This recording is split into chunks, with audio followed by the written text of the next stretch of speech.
विदुर महाभारत काल के एक महान दार्शनिक और महत्वपूर्ण पात्र थे। वे हस्तिनापुर के प्रधानमंत्री, कौरवों व पांडवों के काका और धृतराष्ट्र एवं पांडु के बड़े भाई थे, परंतु इनका जन्म एक दासी के गर्भ से हुआ था।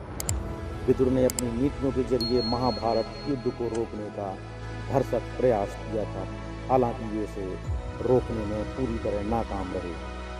चाणक्य नीति की तरह विदुर नीति बहुत ही राजनीतिक सीख देती है। विदुर का मानना था कि जिस व्यक्ति को आदर सम्मान मिलने पर भी वो खुशी से फूल नहीं उठता और अनादर होने पर क्रोधित नहीं होता तथा जिसका मन विपत्तियों में भी शांत रहता है, वही ज्ञानी व्यक्ति होता है। पर स्त्री का स्पर्श, पर धन का हरण, मित्रों का त्याग रूप, यह तीनों दोष क्रमशः काम, लोभ और क्रोध से उत्पन्न होते हैं। विदुर का मानना था किसी भी कार्य को शुरू करने से पहले यह जरूरी है कि आप पूरा मन बना लें। अधूरे मन से किया गया कार्य भी अधूरा रहता है।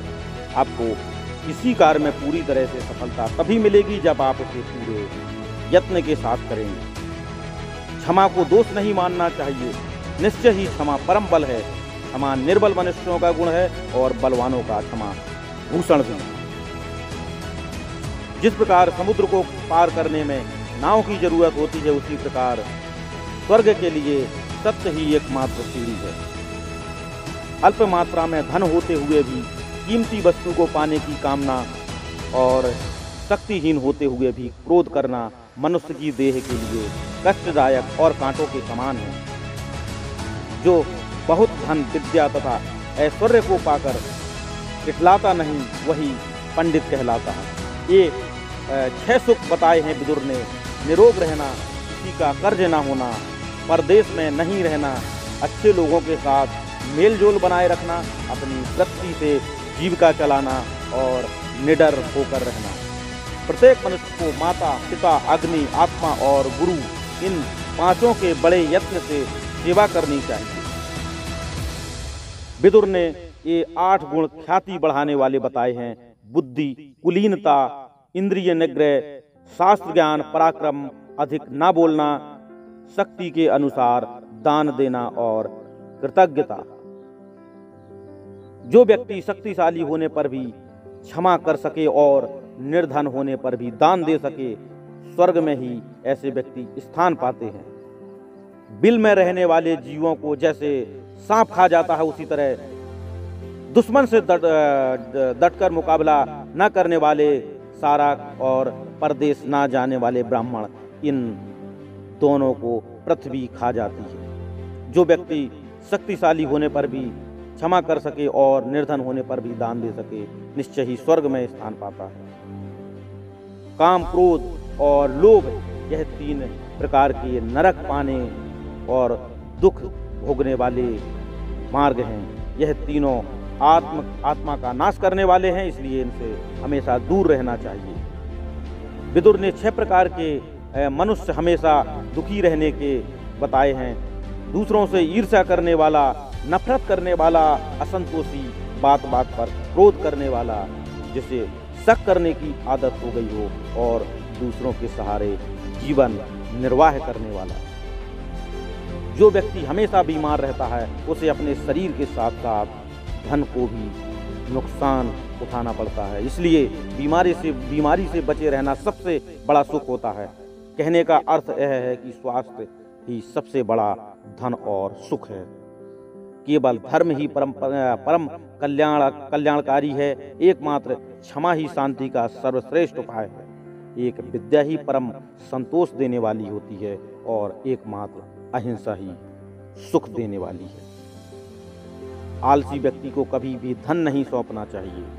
अपने आलस्य के कारण वह व्यक्ति धन को सर्वनाश कर देगा। जिस धन को अर्जित करने में मन तथा शरीर को क्लेश हो, धर्म का उल्लंघन करना पड़े, शत्रु के सामने अपना सिर झुकाने की बाध्यता हो, उसे प्राप्त करने का विचार ही त्याग देना श्रेयकर है। ऐसे लोग धर्म या नीति नहीं जानते। नशे में धूत व्यक्ति, असावधान व्यक्ति, पागल थका हुआ व्यक्ति, जो बात बात पर क्रोध करता हो, जो व्यक्ति भूखा हो, वह व्यक्ति जिसे जल्दबाजी की आदत हो, लालची व्यक्ति, डरा हुआ व्यक्ति और कामी व्यक्ति। जिस धन को कमाने में मन तथा शरीर का क्लेश हो, धर्म का उल्लंघन करना पड़े, शत्रु के सामने झुकाना पड़ जाए, ऐसे धन को प्राप्त करने का विचार त्याग देना ही बेहतर है। संसार के 6 सुख प्रमुख हैं: धन प्राप्ति, हमेशा स्वस्थ रहना, बस में रहने वाले पुत्र, प्रिय भार्या, प्रिय बोलने वाली भार्या और मनोरथ पूर्ण कराने वाली विद्या। अर्थात इन 6 से संसार में सुख उपलब्ध होता है। अपना धन किसी भी ऐसे व्यक्ति को नहीं देना चाहिए जिसकी नियति में संदेह हो। ऐसे व्यक्ति आपके धन का दुरुपयोग करते हैं, बल्कि आपको मुश्किल में भी डाल सकते हैं। जो विश्वास के पात्र नहीं, उसका तो कभी विश्वास नहीं किया जाना चाहिए, पर जो विश्वास के योग्य है, उस पर भी कभी विश्वास नहीं किया जाना चाहिए। विश्वास से भय उत्पन्न होता है, वह मूल उद्देश्य का भी नाश कर डालता है। बिना बुलाए किसी के यहाँ जाने वाला व्यक्ति सम्मान नहीं पाता, इसलिए हमें बुलावा मिलने पर ही जाना चाहिए। विदुर का मानना था, जो व्यक्ति अपने मन को काबू में नहीं रखता, वह कभी सफलता प्राप्त कर ही नहीं सकता। ईर्ष्या, दूसरों से घृणा करने वाला, असंतुष्ट, क्रोध करने वाला, संकालु और पराश्रित, इन 6 प्रकार के व्यक्ति सदा दुखी रहते हैं। कटु वचन रूपी बाण से आहत मनुष्य दिन रात घुलता रहता है। जो व्यक्ति अच्छे कर्म करता है, बुरे कर्मों से दूर रहता है। साथ ही जो ईश्वर में विश्वास रखता है, जो परम श्रद्धालु है, उसके ये संदुड़ पंडित होने के लक्षण हैं।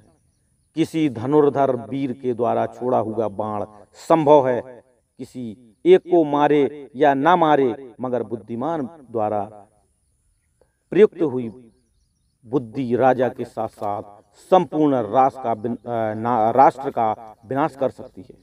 राजा को निम्न 7 दोषों का त्याग देना चाहिए: स्त्री विषयक, असक्ति, जुआ, शिकार, मद्यपान, वचन की कठोरता, अत्यंत कठोर दंड देना और धन का दुरुपयोग करना।